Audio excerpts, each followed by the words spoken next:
हुआ और उस आज़ादी में अंग्रेज़ से लड़ाई लड़ने में सबसे पहले आगे मुसलमान थे और उन मुसलमानों में सबसे पहला मुसलमान आपके बंगाल का ही था।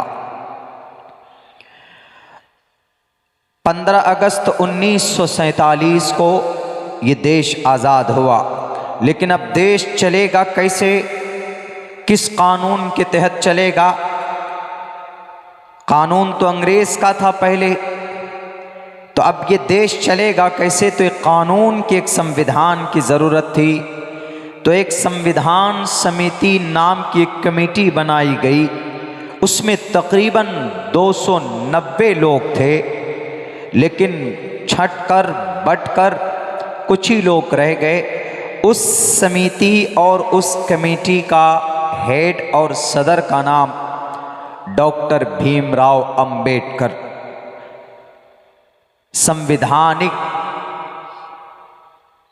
संविधान को लिखने वाले अध्यक्ष थे वो।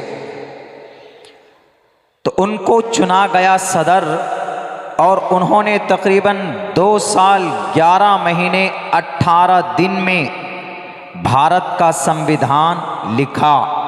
390 तकरीबन उसमें अनुच्छेद हैं, 390 तकरीबन, अभी तो 470 के करीब हो गए। हाथ से लिखा गया, हिंदी और अंग्रेजी में 2 किताब बनाए गए। संविधान एक ही है, लैंग्वेज 2 है, 2 किताब बनाई गई, 2 मुसव्वदा बनाया गया। दोनों मुसव्वदा आज पार्लियामेंट के अंदर ये किताब की शक्ल में मौजूद है। भारत के संविधान महफूज है वहाँ पर। और आपको दूसरी एक बड़ी अच्छी बात ये बताऊँ मैं आपको कि उसके पन्ने के चारों तरफ जो फूल है और जो डिज़ाइन है, हर पेज के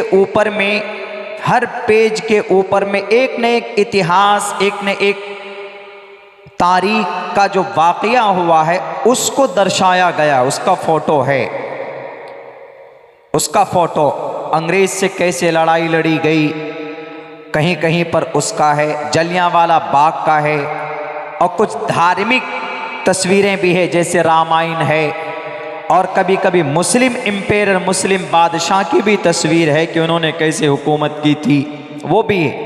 और उस पेज के चारों तरफ जो डिज़ाइन है खूबसूरती का, सोने के पानी से बनाया हुआ है। और उसको बनाने वाला कौन है? आपको खुशी होगी, आप ही का बंगाल का, फूलपुर का प्रेम बिहारी नारायण है, जो आपके बंगाल का है। उसने अपने हाथों से लिखा, अपने हाथों से उसकी खूबसूरती उसमें सोने के पानी चढ़ाए। 26 जनवरी उस किताब को तैयार किया गया। कानून मुकम्मल तौर पर जब तैयार हो गया तो उसको पार्लियामेंट में पेश किया गया।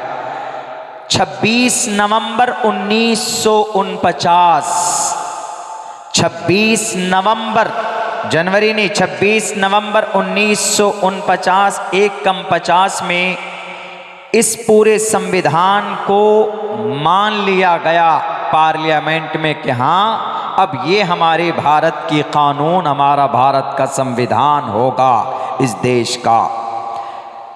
26 नवंबर के बाद 1950 में जनवरी की 26 तारीख को भारत का संविधान पूरे भारत के अंदर लागू किया गया, इम्प्लीमेंट किया गया, नाफिज किया गया। इसीलिए आज के दिन हम लोग गणतंत्र दिवस, और इसको इंग्लिश में रिपब्लिक डे बोलते हैं। इस दिन हम झंडा फहराते हैं कि इस दिन हमारा भारत का संविधान नाफिज किया गया।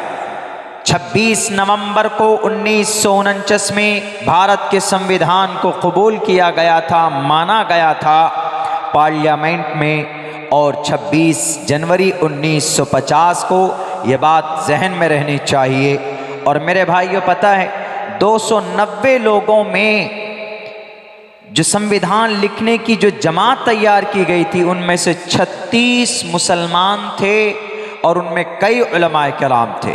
एक का नाम मौलाना अबुल कलाम आज़ाद, वो भी संविधान लिखने वाली टीम में थे। दूसरे मौलाना का नाम मौलाना हसरत मोहानी। तीसरे मौलाना का नाम मौलाना हिफ्जुर्रहमान सिहारवी। हमारे उलमा संविधान को लिखने में शामिल थे। 36 उलमा, 36 मुस्लिम थे, उनमें अक्सरियत उलमा किराम की थी। ये बातें हम लोग नहीं जानते हैं। सिर्फ हम लोग ये समझते हैं कि नमाज पढ़ेंगे, इबादत करेंगे तो जन्नत में चले जाएंगे। आप जिस मुल्क में रहते हैं उस मुल्क के कानून को जानना, वहाँ के हालात से वाकिफ़ होना, वहाँ के हवाल व कवायद से, नशेब व फराज से अपने आप को जानकारी में रखना, अपने आप को बुराइयों से बचाना, ये भी आपकी बड़ी जिम्मेदारी, ये भी इबादत में शामिल है। जब पढ़ेंगे खुलकर इबादत क्या क्या हैं तो बातें समझ में आएंगी। तो ये पता होना चाहिए हमारे मुसलमानों को कि हम लोग तिरंगा झंडा लहराते हैं। तिरंगा झंडा ये भारत का झंडा है। हिंदू भाइयों का झंडा भगवा झंडा है। ये कलर, ये भगवा है यहाँ पे, इसको ज़ाफ़रानी कलर भी बोलते। इसी झंडे, इसी कलर की वजह से तो झगड़ा हुआ। अभी कोई फिल्म रिलीज हुई होने वाली, उसमें मैडम पादुकोण जो हीरोइन है उसको ये कपड़ा पहनाया गया बिकिनी, तो झगड़ा हो गया। क्यों? हिंदू भाइयों का मजहबी झंडा है, मजहबी कलर है उनका धार्मिक कलर है। और हम मुसलमानों का धार्मिक कलर कौन सा? हम मुसलमानों का धार्मिक कलर बोला जाता ये हरा रंग का। हरा रंग का मुसलमानों का धार्मिक कलर नहीं है। मुसलमानों का मजहबी कलर, इनका मजहबी झंडा वो झंडा है जो जमीयत उलमा हिंद का झंडा है, जिसमें सफ़ेद और ब्लैक रंग की पट्टी होती है। जमीयत उलमा हिंद का झंडा देख लीजिए, आपको मुसलमानों का मजहबी कलर एंड मजहबी झंडा नज़र आ जाएगा। मजहबी कलर इस्लाम में पसंदीदा कलर वाइट कलर है, सफ़ेद है, चूँकि अल्लाह को यह कलर पसंद है, नेकी की अलामत है। जन्नतियों का लिबास सफ़ेद कलर का होगा, फरिश्तों का लिबास सफ़ेद कलर का होता है। अल्लाह के नबी सफ़ेद कलर को पसंद फरमाते थे, ये बात है। लेकिन इस्लाम का झंडा सफ़ेद एंड ब्लैक ये दोनों मिक्स करके बनाया गया। और भारत का झंडा तिरंगा झंडा है जो सबका है। और भगवा झंडा ये हिंदू भाइयों का है, सनातन धर्मियों का है। इसीलिए इस भगवे झंडे की बिकनी पहनकर पादुकोण ने गाना गाया, आधी न्यूड होकर, आधी नंगी होकर। हम तो यही कहेंगे इस्लाम में इसकी कोई अहमियत और हैसियत नहीं है। तो बात हमारे हिंदू भाइयों, कुछ नफरती गैंगों ने यूँ कहा कि ये हिंदुओं के अपमान के लिए शाहरुख खान साहब ने ये झंडा ये कपड़ा पहनाया। हालांकि ऐसा नहीं था, वो तो एक हीरो है। बाकी डायरेक्टर का काम, जिम्मेदारी होती है कौन सा कपड़ा पहनेगा कि नहीं पहनेगा।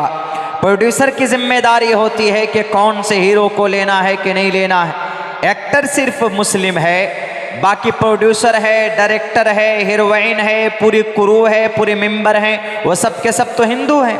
उनको जाकर के पहले बोलना चाहिए था। बैरकैफ हम उधर नहीं जाना चाहते। बात आई तो हमने कह दिया तिरंगा के ऊपर। हम लोग 26 जनवरी को तिरंगा झंडा लहराते हैं। उसके पसे पुष्ट ये है हिस्ट्री, इतिहास।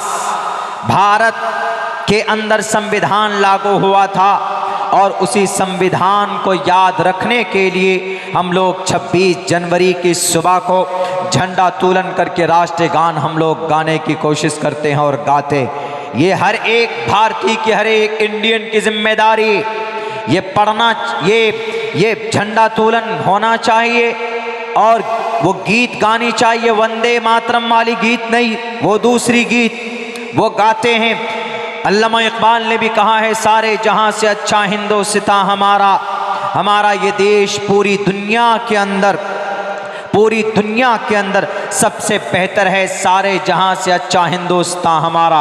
आप कहेंगे कि मौलाना मक्का मदीना तो बेहतर जगह है, वो अपनी जगह पर है, उसकी मुबारक और उसकी हम उधर नहीं जाना चाहते। अल्लाह के नबी ने एक हदीस में हिंद का नाम लिया है, अल्लाह के नबी की जुबान से लफ्ज़ हिंद निकला, हिंद भारत को बोलते हैं। तो अल्लामा इकबाल ने इस मुनासबत से कही कि हमारे नबी की जुबान से हिंद का नाम आया तो इसका मतलब है कि हमारा ये मुल्क दुनिया के दूसरे मुल्कों के मुकाबले में ज़्यादा बेहतर है। इसलिए उन्होंने कहा सारे जहां से अच्छा हिंदुस्तान हमारा। मेरे नौजवानों, मेरे मुसलमानों, 26 जनवरी की तारीख आपको याद रहनी चाहिए, इसकी हिस्ट्रीज का इतिहास आपको पता होना चाहिए। वरना आज नफरती लोग अगर उनका बस चले, अगर उनके पास ताकत का इस्तेमाल करने का मौका हो, ताकत है उनके पास, लेकिन संवैधानिक तौर पर वो इम्प्लीमेंट अप्लाई नहीं कर सकते। अगर उनका बस चले तो वो भारत के आज 26 जनवरी के दिन तिरंगा नहीं, वो अपना ये गेरवे रंग का कपड़ा लहराएंगे और वो जगह जगह ऐलान करते भी फिर रहे कि हम इस देश को एक राष्ट्र बनाएंगे, इस देश को बदलेंगे। कभी नहीं हो सकता, इसलिए कि खून बहा है यहाँ पर।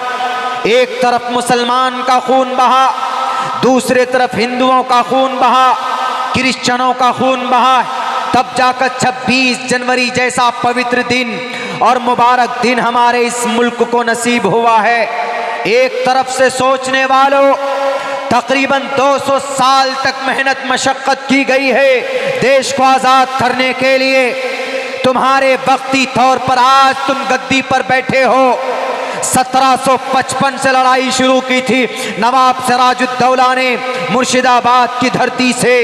1755 से लड़ाई शुरू हुई थी, तब जाकर 1947 को तकरीबन 200 साल तक लड़ाई की अंग्रेज से, तब जाकर ये देश आज़ाद हुआ था। और इस देश की खूबसूरती है कि सब लोग मिलजुल कर तिरंगे को लहराते हैं और तिरंगे को सम्मान देकर 26 जनवरी और 15 अगस्त मनाते हैं। खुदा के वास्ते इस तारीख को मिटने और इस तारीख को बदनाम करने की कोशिश मत करो।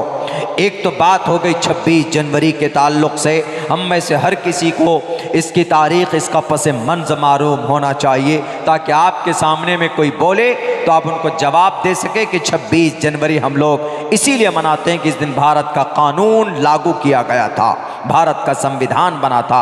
आज़ादी के तकरीबन 3 साल बाद भारत का संविधान लागू हुआ।